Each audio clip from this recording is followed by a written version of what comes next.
So I got an interesting piece coming out of the Washington Post that I'm going to read. We must do everything to avoid a enormously destructive war in Ukraine. And this is coming from the independent senator out of Vermont, Senator Bernie Sanders. So the article says wars have unintended consequences. They rarely turn out the ways the experts tell us they will. Just ask the officials who provided rosy scenarios for wars in Vietnam, Afghanistan, and Iraq, only to be proven horribly wrong. Just ask the mothers of soldiers who were killed or wounded in actions during those wars. Just ask the millions of civilians who became collateral damage. This is why we must do everything possible to try to find a diplomatic solution to what could be a enormously destructive war in Ukraine. Now he goes on to say no one knows exactly what the human cost of such war would be, but there are estimates that could be over 50,000 civilian casualties in Ukraine and millions of refugees flooding neighboring countries as they flee what would be the worst European conflict since the Second World War. In addition, of course, there would be many thousands of deaths within the Ukrainian and Russian militaries. There is also the possibility that this regional war could escalate to other parts of Europe. What may happen then is even more horrifying. But that's not all. The sanctions against Russia and Russia's threatened response to those sanctions could result in a massive economic upheaval with the impacts on energy, banking, food, and the day-to-day needs of the ordinary people throughout the entire world. It is likely that Russia will not be the only people suffering from the sanctions. And by the way, any hope of international cooperation to address this existential threat to the global climate crisis and the future of pandemics would suffer a major setback. We should be clear about who is most responsible for the looming crisis, and Vladimir Putin.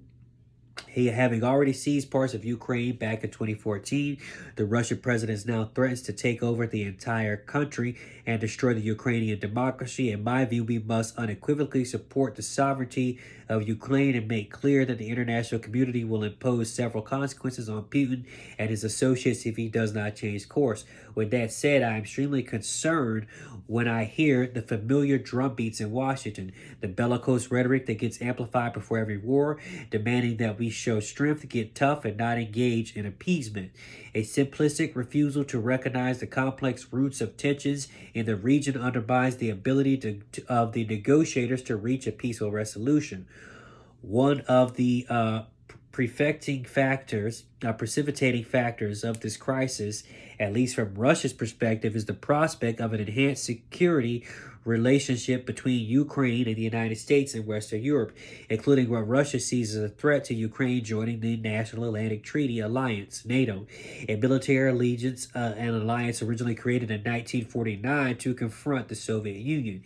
It's good to know some history. When Ukraine became independent after the Soviet Union collapsed in 1991, Russian leaders made clear their concerns about the prospect of the former Soviet states becoming part of NATO and the positioning of hostile military forces along Russia's borders.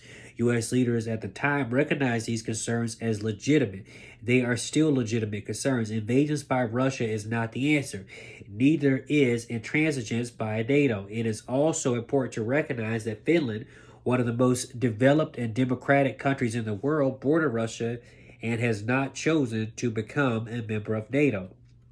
Now, Putin may be a liar and a demagogue, but it is hypocritical for the United States to insist that we do not accept the principle of sphere of influence. For the last 200 years, our country has operated under the Monroe Doctrine, embracing the premise that as a dominant power in the Western Hemisphere, the United States has the right to intervene against any country that might threaten our alleged interests. Under this doctrine, we have undermined and overthrown at least a dozen governments. In 1962, we came to the brink of nuclear war with the Soviet Union in response to a placement of Soviet missiles in Cuba 90 miles from our shore, which the Kennedy administration saw as unacceptable threat to our national security. And the Monroe Doctrine is not ancient history. As recently as 2018, President Donald Trump's Secretary of State Rex Tillerson called the Monroe Doctrine as relevant today as when it was written. In 2019, former National Security Advisor John Bolton declared the Monroe Doctrine is alive and well. To put it simply, even if Russia was not ruled by a corrupt authoritarian leader like Vladimir Putin, it, like the United States, would still have the interest in the security and policies of its neighbors. Does anyone really believe the United States would not have something to say if, for example, Mexico was to form a military alliance with the U.S.'s adversaries? Countries should be free to make their own foreign policy choices, but making those choices wisely requires serious consideration of the costs and the benefits. The fact is that the U.S. and Ukraine entering into a deeper security relationship is likely to have some very serious cost for both countries. We must vigorously support diplomatic efforts to de-escalate this crisis and reaffirm Ukrainian independence and sovereignty. And we must make clear that Putin and his gang of oligarchs will face major consequences should he continue down the current path. At the same time, we must never forget the horror that is war in the region would cause, and we must work hard to achieve a realistic and mutually agreeable resolution, one that is acceptable to Ukraine, Russia, and the United States and our European allies, and that prevents what would be the worst European war in over 75 years. So again, that was a op-ed from the independent senator from Vermont, Bernie Sanders, and I think that he struck the right tone on that article. We have to think about this when it comes to these conflicts. There was never a written agreement when George Herbert Walker Bush said that NATO wouldn't move east.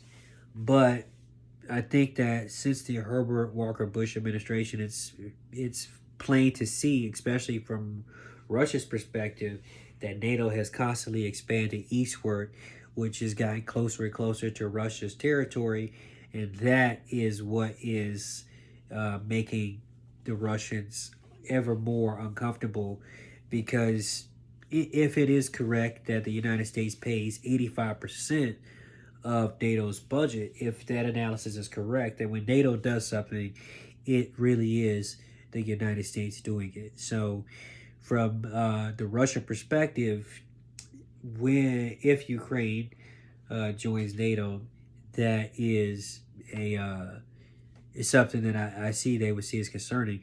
On the other end, I think it's somewhat preposterous that any country can tell another country if they can and cannot be a part of NATO. But what I want to try to do very sternly and direct is, I know that out of the DC press corps, at least, especially coming out of Washington, you're going to hear a lot of the drumbeats of war. So I just always want to make sure we highlight the cost and the other end of that argument. So thank you for this op-ed from Senator Bernie Sanders. I'm going to link to it as well. And we got to keep paying attention. I know we got a lot of stuff going on in this country with inflation and the rising of gas prices, but we also want to make sure we pay attention to what the military-industrial complex and the national security state is always up to.